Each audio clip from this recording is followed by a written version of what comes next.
پتہ لگا بھروسہ غلط کر گیا. اتنا بھروسہ ہمیں اللہ کی ذات پہ ہی کرنا چاہیے تھا. اسی سے ہمیں توقع رکھنی چاہیے تھی زندگی کی، بقا کی، صحت کی. تو یہ کتنی خوبصورت آیت ہے، حسبی اللہ علیہ یتوکل المتوکلون، کہ تمام بھروسہ کرنے والے صرف اللہ ہی پہ کرتے ہیں. اگر آپ زندگی میں یہ شعار بنا لو تو میں رب کعبہ کی قسم کھا کے کہہ سکتا ہوں کہ زندگی میں تبھی تم اسرت اور غربت نہ دیکھو، آپ کی ضروریات بھی پوری رہیں، اور آپ کے باطن پہ کبھی اتنا دباؤ نہ پڑے جو آپ سہار نہ سکو. لا یکلف اللہ نفسا الا وسعہا، ہم لوگوں کی برداشت سے بڑھ کر ان پہ بوجھ نہیں ڈالتے ہیں.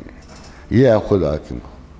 پھر احسان کرو نا، خدا تم سے محبت کرے. کتنا آسان نسخہ ہے.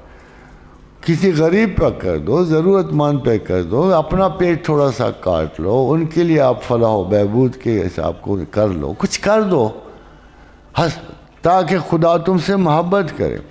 ذرا سے احسان کے بدلے بھی وہ بے تحاشا محبت کرتا ہے. ان اللہ لا یحب المحسن، ایک کھجور کا دانہ دینے سے بھی وہ آپ سے محبت کرے، رستہ دکھا دینے پر بھی آپ سے محبت کرتا ہے، ایک اچھا کلمہ بول دینے سے بھی آپ سے محبت کرتا ہے. تو اتنا سستی ہو محبت تو پھر آپ کیوں نہیں کرتے ہو؟ مجھے تو نہیں سمجھ آتی.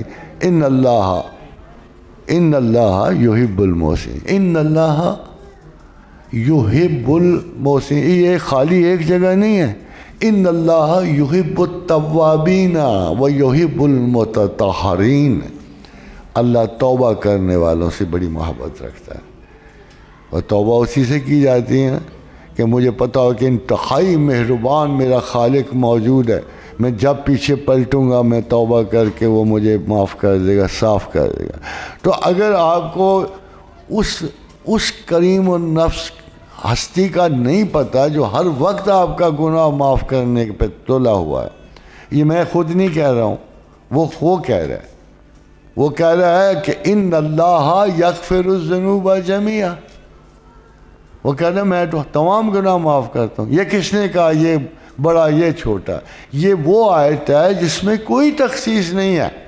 ان اللہ ادھر سے کہہ رہا ہے ان اللہ یحب التوابین، میں توبہ کرنے والوں سے بڑی محبت رکھتا. ادھر سے کہہ رہا ہے ان اللہ یغفر الذنوب جمیعا، میں تمام گناہ معاف کرتا ہوں. ادھر تمام گناہوں کی توبہ درج ہے، ادھر تمام گناہوں کی معافی درج ہے. پھر آپ کو کیا فکر ہے جی؟ کون سا غم ہے اللہ کے ساتھ جو آپ کو ڈستا رہتا ہے؟ But we have to pass through many stages. دیکھو اہل یقین پر آزمائشیں آتی ہیں، اور جو یقین نہیں رکھتے ان پہ عذاب آتے ہیں. یہ فرق یاد رکھیں. جو خدا کو مانتے ہیں ان پہ صرف آزمائشیں آتی ہیں، جو خدا کو نہیں مانتے ان پہ عذاب اترتے ہیں. جو یہ جرأت کرتے ہیں، کیونکہ کائنات میری نہیں ہے، آپ کی نہیں ہے، یہ سب تخلیقات اس کی ہیں، وہ پورا تصرف رکھتا ہے. اب آپ دیکھو قرآن حکیم میں ایک بات آئی کہ جب خضر جا رہے تھے نا، ایک لڑکے کو دیکھا بڑا ہینڈسم سا، بال پھیرا، پکڑ کے اس کا گلا گھونٹ دیا، مر گئے. بات تو کسی کو نہیں پتہ لگا ہوگا وہ لڑکا مر گیا. تو انہوں نے اگر میرے اپنے اندازے سے بھی آپ اپنے اندازے کہ کتنا بڑا ظلم کیا، اور اتنا بڑا خدا کا بندہ خضر علیہ السلام. موسیٰ بھی ایسے تھے، ساتھ چل رہے تھے. موسیٰ کو ایک دم غصہ آ گیا، اور تو نے کیوں اس شخص کو، اس بچے کو کیوں مار دیا؟ تو کتنا یہ غلط کام کیا تو نے، ایک جان کو بغیر عذر جان کے مار دیا، یہ کیا ظلم ہے؟ تو خضر نے کہا تجھے نہیں پتا، میں نے جس کے حکم سے کیا ہے اس کو بہتر پتا ہے. کہا پھر جب بات کھولنی تو کیا کہا کہ اس بچے نے آگے بڑھ کر اپنے ماں باپ کو بہت ذلیل و رسوا کرنا تھا، اور اس کے ماں باپ شریف لوگ تھے. اللہ نہیں چاہتا تھا کہ اس اتنی بڑی اذیت سے گزریں، تو اللہ نے اس بچے کو اٹھا لیا ہے، اور اس بچے کو دے گا جو اس کے لیے اچھا نکلے گا، ماں باپ کی آنکھوں کا نور نکلے گا. اب یہ فلسفہ ہمیں تو نہیں نہ پتہ. ہم تو ہر موت کے پیچھے یہی روتے پیٹتے ہیں، اللہ اس نے کیوں لے لی اس کی جان، اللہ نے کیوں یہ واپس چلا گیا۔ ہمیں تو یہ نہیں پتا کہ ایسا بھی سچویشن ہو سکتا ہے کہ جو بچہ جس کے لیے ہم رو پیٹ رہے ہیں اور خدا سے ناراضگی کا اظہار کر رہے ہیں، یہ بہت بڑے خطرے کا باعث تھا فیوچر کا۔ اب نظر آ رہا ہے نا، اب دیکھو کیا میجر فرق ہمیں نظر آ رہا ہے۔ لڑکیاں گھر بیٹھی ہوئی ہیں، لڑکے باہر ہیں۔ میں نے چھوٹی سی مدت میں یہ اس جگہ گجر خان میں صرف کو میرے خیال 50 کے قریب ینگ بوائز مرتے دیکھیں موٹر سائیکلوں کے چکر میں، موٹر سائیکلوں کے چکر میں موڑوں پہ جا کے تیز رفتاری سے مر جاتے ہیں۔ ہمیں افسوس ہوتا ہے، ہمیں بھی افسوس ہوتا ہے، مگر جو آج اس قدر زیادہ جرأت اور نازیبا قسم کی، کبھی کسی کا موٹر سائیکل اٹھا لیا، کبھی کرائے پہ لے لیا، جو ان کا حق نہیں بنتا، ان کا ڈرائیونگ کا حق نہیں بنتا، اگر وہ اتنے خطرات سے دوچار ہو کے ماں باپ کو بھی پریشانیوں میں ڈالتے ہیں، اپنے آپ کو بھی زندگی ان کی تباہ ہو جاتی ہے، تو پھر حکمت ربانی کا تقاضا یہی ہوتا ہے کہ you should teach your children some thing. اور سب سے پہلے ٹیچ جو ماؤں کے بطن سے سیکھیں گے نا، ماؤں کی آغوش سے سیکھیں گے، سب سے پہلا جو آپ نے کام کرنا ہوگا کہ بچوں کے دلوں میں خدا کی محبت کا عنصر آپ پیدا کریں۔ They should love God. ان کے اچنبے نہ دو، ان کو پیسوں کی محبت نہ سکھاؤ، ان کو سٹیٹس نہ سکھاؤ، ان کے سامنے کبھی کمپیئر نہ کرو کہ وہ امیر ہے ہم غریب ہیں۔ میری زندگی کا خلاصہ آپ کو بتا، we have seen 3 to 4 generations of human beings۔ سب کے ماں باپ غریب تھے جو میرے علم میں ہے، بڑے غربت میں، مگر وہ متوکل لوگ تھے، انہوں نے اللہ پہ بھروسہ کیا، اچھی امید رکھی۔ آج وہی لوگ شہر کے مالک ہیں، رئیس ہیں، ایک جنریشن نہیں تو دوسری جنریشن کو، ایک نے درخت لگایا دوسرے نے پھل کھایا۔ مگر جن لوگوں کے پاس یہ چیز نہیں تھی، انہوں نے نیگیٹو ریئیکشنری اپروچز کے ساتھ ساری زندگی اپنی بھی تباہ کی، ماں باپ کی بھی تباہ کی۔ یعنی پہلے وہ بیچارے اچھے تھے، جب سے یہ دوڑ لگی ہے نا دوسرے کو دیکھنے کی، یہ جیلسیز شروع ہو گئی ہیں، اس کے پاس یہ ہے میرے پاس یہ نہیں ہے، یہ ساری ہیوز اور ہیو ناٹس کی جنگ ہے۔ ہیوز اور ہیو، جن ملکوں میں انقلاب آیا نا، آپ کو ان کا حال ہی نہیں پتا، اللہ نے ابھی اس حال تک آپ کو نہیں پہنچایا۔ خان صاحب رہے تو پہنچ جائیں گے مگر ابھی نہیں۔ اب دیکھو کہ رشیا میں انقلاب آیا، لاکھوں نہیں بلکہ کروڑوں لوگ مارے گئے۔ کیوں مارے گئے؟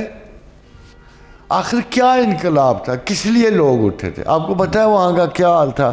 ایک پل سے پیدل آدمی کے گزرنے پہ ٹیکس لگا ہوا تھا، ایک پل سے پیدل آدمی کے گزرنے پہ ٹیکس تھا، واپس آنے پہ ٹیکس تھا۔ ایک تندور میں 10 اگر روٹیاں لگتی ہیں تو ہر روٹی پہ علیحدہ علیحدہ ٹیکس لگا ہوا تھا۔ یہی ہو رہا ہے نا اب ہمارے ساتھ، یا ہونے والا ہے یا ہو چکا ہے، یہی ہے۔ تو خداوند کریم نے ہمیں اس چیز سے نوازا ہے کہ ہم غور کریں، ہم اپنی پرائیارٹیز کا تعین کریں ایز اے قوم، ورنہ مسلمان ہونے کا فائدہ نہیں، بہتر چھوڑ جاؤ، زندگی آرام سے گزارو، جب چاہو خودکشی کر لو۔ یہ تو اللہ میں آئے گا خودکشی بھی نہیں کرنے دیتا، کہتا نہیں میں نے تمہاری زندگی پہ رحم کیا ہے، کرم کیا ہے۔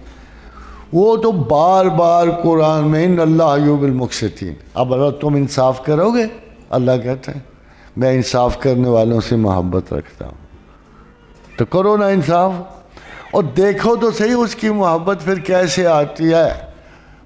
I can bet on this کہ اتنی ساری آیات ہیں قرآن حکیم میں، اتنی ساری آیات ہیں اللہ کی محبت کی، آپ نے کبھی ٹرائی نہیں کیا اسے، کبھی نہیں ٹرائی کیا کہ چل کے دیکھتے ہیں یار یہ اللہ کہتا ہے احسان کرنا اس کی محبت خریدنے کے برابر ہے، چلو ایک آدمی پر احسان کر کے دیکھ لو، ایک آدمی سے انصاف کر کے دیکھ لو، ایک آدھ دن توبہ کر کے دیکھ لو۔ ہاں دیکھو ایک فزیکل سوائے پہ جو صاف ستھرے رہتے ہیں لوگ، مرد ہوں خواتین ہوں، ان سے بھی محبت کرتے ہیں، باقی تو چلو ذہنی ویلیوز ہیں، یہ تو اپنا بدنی ویلیو ہے کہ صاف ستھرا رہنا اللہ کے بڑے کرم کا باعث ہے، بڑی محبت کا باعث ہے۔ ہمارے پاس تو اتنی گنجائش ہے اللہ کی محبت خریدنے کی، اتنی تو سیل پہ کی گیا مال میں نہیں ہوتی ہے۔ لو دیکھو لائنیں لگی ہوئی، کل پرسوں کا میں ادھر سے گزرتا ہوں، گاڑیاں ہی نہیں ختم ہو رہی کہ سیل پہ لگی ہوئی ہے۔ اور یہ سیل کو کون خریدے گا؟ جو سیدھی جنت میں پہنچائے گی، جو آپ کو محلات خریدنے ہوں گے جنت سے۔ اس سیل کی طرف کیوں نہیں جاتے؟ یا میں نہیں کہہ رہا دنیا چھوڑ دو، میں نے آپ کون سی چھوڑی ہوئی جو آپ کو ایڈوائز کروں؟ ہاں جی، اسی میں رہتے ہیں، اسی میں پڑھتے ہیں، اسی میں ہم پیار کرتے ہیں، اسی میں ہم انسیت پالتے ہیں، اسی میں نفرتیں بھی ہوتی ہیں، but we have tried not to hate. اللہ کا فضل ہو نا تو انسان کو سب سے بڑی جو اہلیت حاصل ہوتی ہے کہ we try not to hate, we try to love. اجازت دیجیے اس دعا کے ساتھ اللہ پاک ہمیں خوشیاں دے اور خوشیاں بانٹنے کی توفیق دے۔